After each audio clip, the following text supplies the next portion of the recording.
Hey guys, आज की video में हम लोग पढ़ने वाले हैं उत्तर प्रदेश जीके के 30 बहुत ही ज़्यादा इंपॉर्टेंट एमसीक्यूज़ को।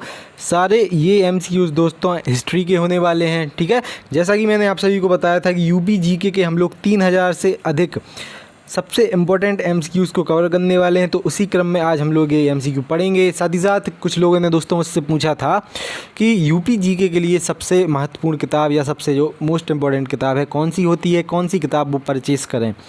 तो दोस्तों जो थ्योरी के लिए है, थ्योरी के लिए आप ले सकते हैं घटना चक्र को। बहुत ही अच्छी किताब है थ्योरी के लिए घटना चक्र। वैसे तो अभी हम लोग नोट्स प्रिपेयर कर रहे हैं यूपी जीके के लिए। ठीक है, तो नोट्स जब प्रिपेयर हो जाएंगे तो उन्हीं के अनुसार क्लासें चलेंगी। फिर अभी दोस्तों हम लोग एमसीक्यू कवर कर रहे हैं किरण पब्लिकेशन की इस किताब से। 2700 से अधिक इसमें एमसीक्यू दिए गए हैं। बहुत ही ज़्यादा इंपॉर्टेंट किताब है। सारे इसके एमसीक्यू को हम लोग पढ़ने वाले हैं। ठीक है, तो अगर आप एमसीक्यूज़ के लिए किताब लेना चाहें, वैसे आपको ज़रूरत नहीं पड़ेगी। ठीक है, सारी क्लासेस आप ले लेंगे तो आपको बिल्कुल भी ज़रूरत नहीं पड़ेगी किताब लेने की। लेकिन अगर आप लेना चाहें तो आप किरण पब्लिकेशन की एमसीक्यूज़ की किताब ले सकते हैं। साथ ही साथ अगर आप थ्योरी के लिए किताब लेना चाहें तो घटना चक्र की किताब आप ले सकते हैं। इसके अलावा उत्तर प्रदेश जीके के लिए कोई भी किताब आपको लेने की आवश्यकता बिल्कुल नहीं है। ठीक है, चलिए दोस्तों अब बात करते हैं आज की एमसीक्यूज़ की। तो सबसे पहले हमारा क्वेश्चन है दोस्तों, अयोध्या का शिलालेख किस वंश के शासकों ने लिखवाया था? तो भैया अयोध्या का शिलालेख लिखवाया था शुंग वंश के शासकों ने। ठीक है, और शुंग वंश के शासकों ने जो कौन से शासक थे जिन्होंने लिखवाया था? तो दोस्तों उनका नाम था धनदेव। क्या नाम था भैया? धनदेव नाम था। और ये कब लिखवाया गया था? तो ये पहली ईस्वी में लिखवाया गया था। ठीक है, वैसे दोस्तों आप सारी क्लासेस अगर कंटिन्यू कवर करते रहेंगे यूपी जीके के लिए तो आपको किसी भी किताब की आवश्यकता नहीं पड़ेगी। ठीक है, चलिए दोस्तों अगला क्वेश्चन हमारा, भगवान बुद्ध की मृत्यु उत्तर प्रदेश के किस जनपद में हुई थी? बहुत सारे एग्जाम्स में दोस्तों क्वेश्चन पूछ लिया जाता है। आपने भी जो एग्ज़ाम दिए होंगे या फिर प्रैक्टिस सेट लगाए होंगे अगर, तो बार बार ये क्वेश्चन आपको दिखता होगा। सबसे पहले बात करें भगवान बुद्ध की मृत्यु कब हुई थी? तो भगवान बुद्ध की मृत्यु दोस्तों हुई थी 483 ईसा पूर्व। ठीक है, और कहाँ हुई थी? तो दोस्तों भगवान बुद्ध की मृत्यु हुई थी कुशीनगर। ओके, अगला क्वेश्चन देखते हैं दोस्तों, कुषाण वंश के शासकों की दूसरी राजधानी क्या थी? तो दोस्तों कुषाण वंश के शासकों की पहली राजधानी थी पेशावर। क्या थी? पहली राजधानी थी पेशावर। वर्तमान में जो पेशावर है ना, ये पहली राजधानी थी। और इसको वर्तमान उस समय क्या कहा जाता था, ये क्वेश्चन पूछ लिया जा सकता है। तो दोस्तों पेशावर को उस समय पुरुषपुर के नाम से जाना जाता था। ठीक है, अब बात करें कि दूसरी राजधानी क्या थी? तो मथुरा दोस्तों दूसरी राजधानी थी कुषाण वंश के शासकों की। ओके, क्लियर है। अगला क्वेश्चन देखते हैं दोस्तों, समुद्रगुप्त के सामरिक विजयों का वर्णन करने वाला प्रशस्तिकाय कहाँ अवस्थित है? समुद्रगुप्त का प्रयाग प्रशस्ति अभिलेख, नाम सुना होगा आप लोगों ने, कई बार पढ़ा होगा। ठीक है, तो क्या था समुद्रगुप्त का अभिलेख? तो इसका नाम था समुद्रगुप्त का प्रयाग प्रशस्ति अभिलेख। ये किसने निर्मित किया था? तो दोस्तों समुद्रगुप्त के एक दरबारी कवि थे जिनका नाम था हरिसेन। ठीक है, तो हरिसेन ने लिखवाया था। इस क्वेश्चन का वैसे आंसर होगा हमारा प्रयाग। ओके, चलिए अगला क्वेश्चन देखें, स्कंदगुप्त ने उत्तर प्रदेश के किस जनपद में भितरी अभिलेख लिखवाया था? तो दोस्तों स्कंदगुप्त ने ये अभिलेख लिखवाया था गाजीपुर में भितरी नामक स्थान पर। ठीक है, गाजीपुर में लिखवाया था दोस्तों, और उस स्थान का नाम वर्तमान में क्या है? तो सैदपुर भितरी उसको कहा जाता है। क्या कहा जाता है? सैदपुर भितरी। ठीक है, और ये कहाँ स्थित है? तो गाजीपुर में स्थित है। अगला क्वेश्चन भैया, धर्मराज का स्तूप कहाँ पर स्थित है? तो दोस्तों धर्मराज का स्तूप जिसे धमेख स्तूप भी कहा जाता है। ठीक है, क्या कहा जाता है इसको? धमेख स्तूप। इसको धमेख स्तूप भी कहा जाता है, और ये वाराणसी जिले के सारनाथ में दोस्तों स्थित है। अशोक ने इसका निर्माण कराया था। कहाँ स्थित है दोस्तों? वाराणसी। ठीक है, वाराणसी के सारनाथ में स्थित है। और वाराणसी के सारनाथ में दोस्तों स्थित है। अशोक ने इसका निर्माण करवाया था। इंपॉर्टेंट क्वेश्चन, किसने निर्माण करवाया था पूछा जा सकता है। ओके, आपको पता है। अगला क्वेश्चन देखते हैं दोस्तों, हर्षवर्धन द्वारा उत्तर प्रदेश के किन किन स्थानों पर बौद्ध सम्मेलनों का आयोजन किया गया था। तो दोस्तों हर्षवर्धन का 2 बार उत्तर प्रदेश में बौद्ध सम्मेलन किया गया था। एक था हमारा प्रयागराज में और एक था कन्नौज में। ठीक है, तो उत्तर क्या होगा? उत्तर होगा अपना ऑप्शन नंबर 2 यानी कि बी और डी। क्लियर? देखिए ये क्वेश्चन यूपी लोअर पीसीएस में भी पूछा जा चुका है। सारे इंपॉर्टेंट क्वेश्चन ही डिस्कस कर रहे हैं भैया लोग हम। ओके, अगला क्वेश्चन, उत्तर प्रदेश में स्थित महाजनपदों को उनके वर्तमान स्थानों से सुमेलित करते हुए दिए गए कूट की सहायता से उत्तर दें। पिछली एमसीक्यू की दोस्तों हम लोगों ने जो वीडियो पढ़ी थी, सारे महाजनपदों को अच्छे से उसमें क्लियर किया गया था। एक बार फिर से मैं रिपीट करता हूँ, जो हमारा भारत है, भारत में दोस्तों प्राचीन काल में 18 महाजनपद थे। ठीक है, 18 नहीं 16 महाजनपद थे। 16 में से दोस्तों 8 महाजनपद कहाँ स्थित थे? तो 8 महाजनपद दोस्तों उत्तर प्रदेश में स्थित थे। अब बात करें इस क्वेश्चन की, तो इसका उत्तर होगा दोस्तों हमारा ऑप्शन नंबर 3। ये दिख रहा है ना ऑप्शन नंबर 3।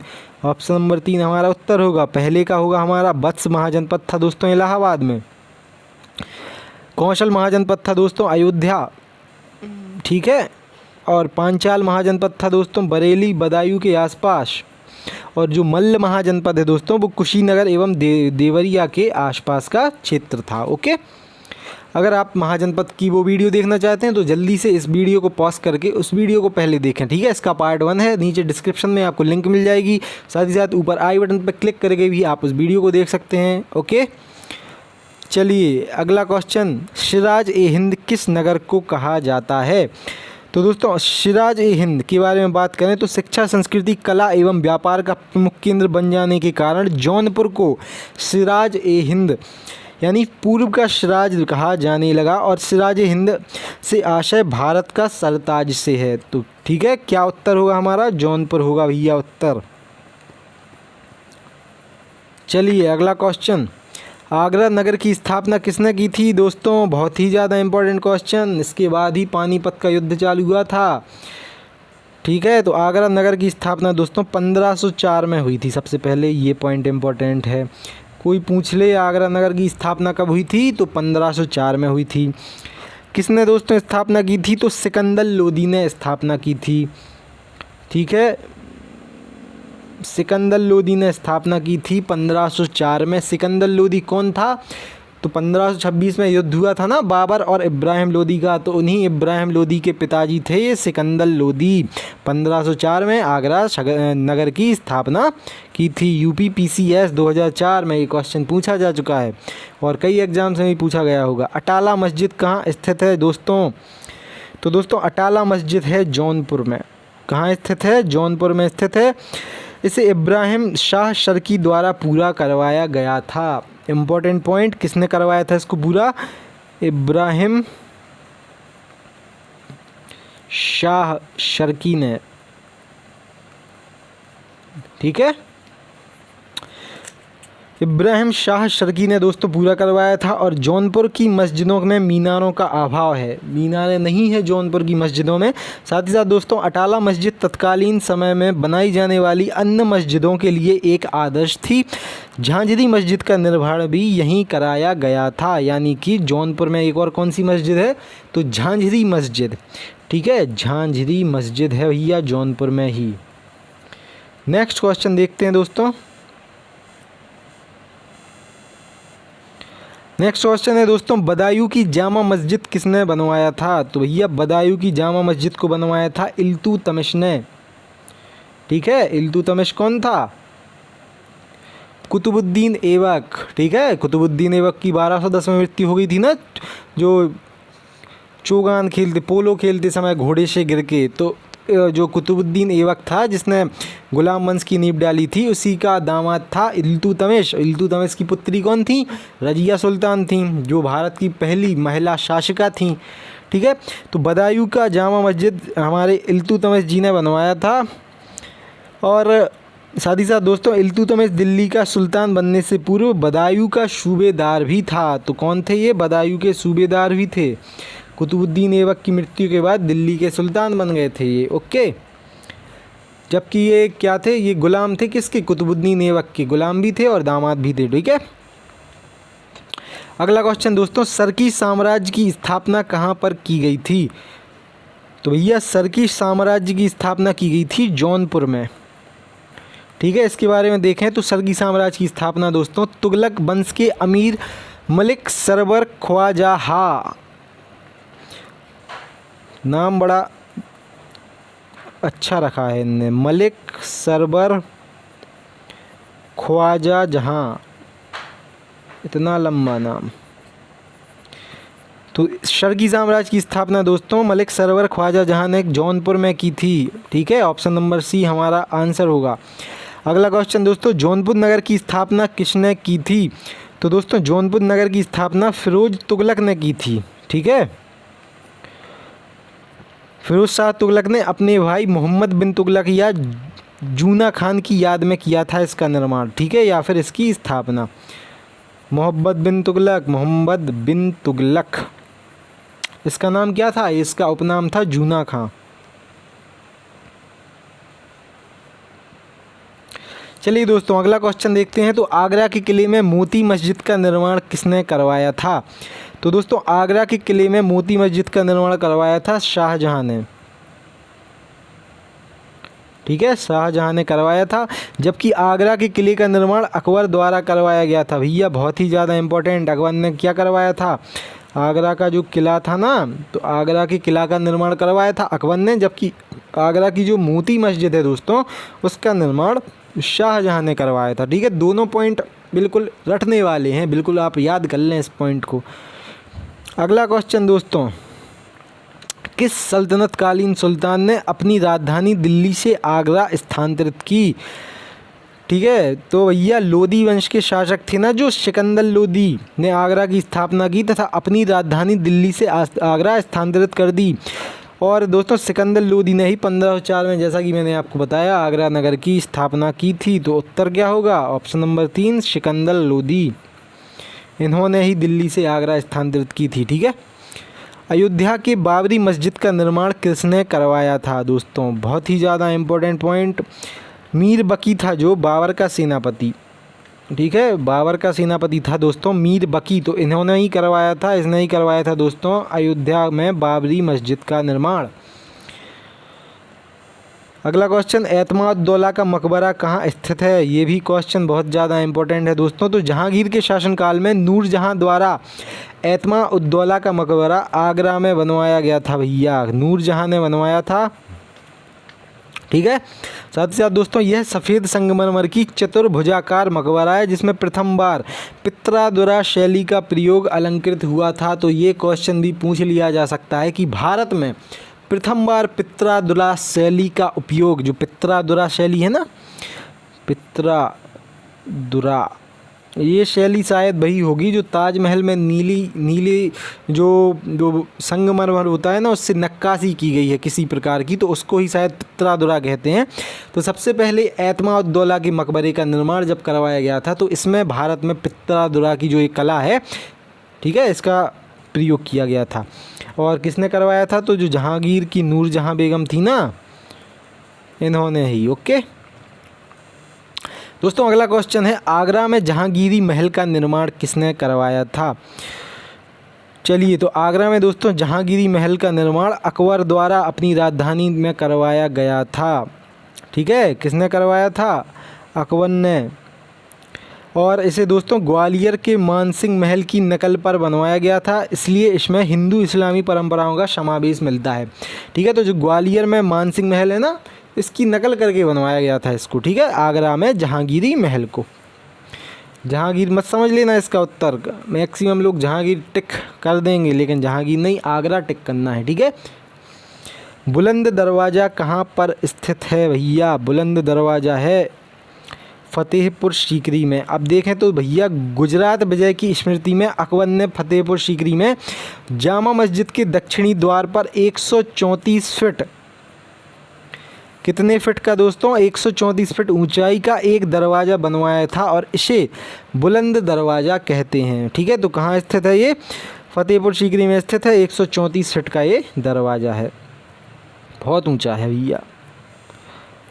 अगला क्वेश्चन दोस्तों, अकबर का मकबरा कहाँ स्थित है? तो दोस्तों अकबर का मकबरा स्थित है सिकंदरा में। कहाँ पे है? सिकंदरा में स्थित है। बहुत ही ज़्यादा इंपॉर्टेंट क्वेश्चन दोस्तों हम लोग पढ़ रहे हैं। आपका चाहे यूपी का एग्ज़ाम हो जिसमें यूपी पूछी जाए, साथ ही साथ आपका किसी जैसे आप कोई और एग्ज़ाम दे रहे हो, उन एग्ज़ाम्स के लिए भी ये क्वेश्चन सारे इंपॉर्टेंट हैं। जो मुग़ल वंश है, जो अपना दिल्ली सल्तनत है, इससे मोस्टली क्वेश्चन पूछ लिए जाते हैं। ठीक है, चलिए तो आगरा का मकबरा है भैया सिकंदरा में स्थित। इसके बारे में बात करें दोस्तों तो अकबर के मकबरे का निर्माण उसके पुत्र जहांगीर ने आगरा के पास स्थित सिकंदरा में करवाया था।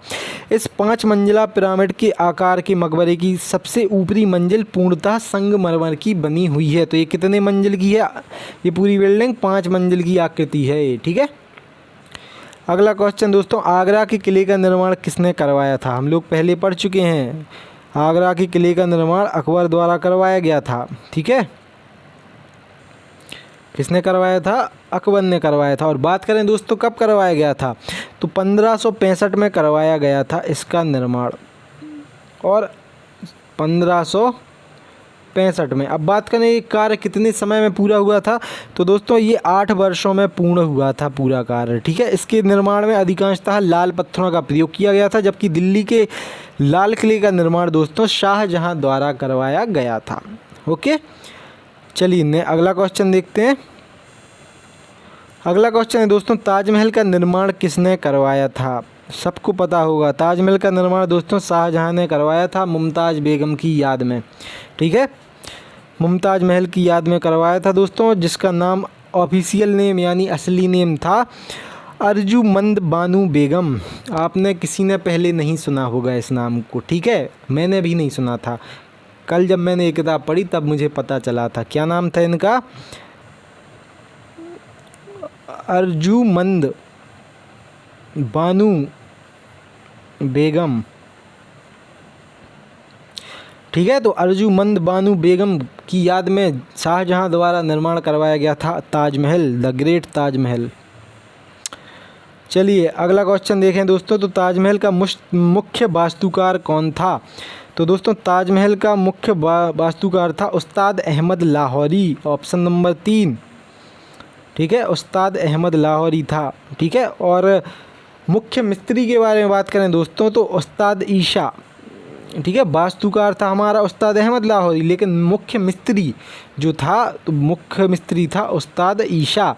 2 इंपॉर्टेंट अलग अलग पॉइंट हैं। अगर बात करें मिस्त्री मतलब जो निर्माण करता है हाथ से ही या बताता है, ठीक है, लेकिन जो डिज़ाइन वगैरह बताता है वो होता है वास्तुकार। और मिस्त्री कौन होता है? जो निर्माण करता है। तो अगर आपसे वास्तुकार के बारे में पूछें तो आप बताएंगे उस्ताद अहमद लाहौरी। अगर आपसे मिस्त्री के बारे में पूछें तो आप बताएंगे उस्ताद ईशा। ठीक है, अगला क्वेश्चन दोस्तों, आज का आखिरी क्वेश्चन। ये क्वेश्चन 2004 यूपी पीसीएस में पूछा जा चुका है। बीरबल का जन्म कहाँ हुआ था? दोस्तों बीरबल का जन्म हुआ था कालपी में। ठीक है, कहाँ हुआ था? कालपी में हुआ था। और बात करें तो दोस्तों अकबर के नवरत्नों में से बीरबल का जन्म उत्तर प्रदेश के कालपी में हुआ था। बीरबल का वास्तविक नाम, ये भी कई एग्जाम्स में पूछ लिया जाता है, महेश दास था।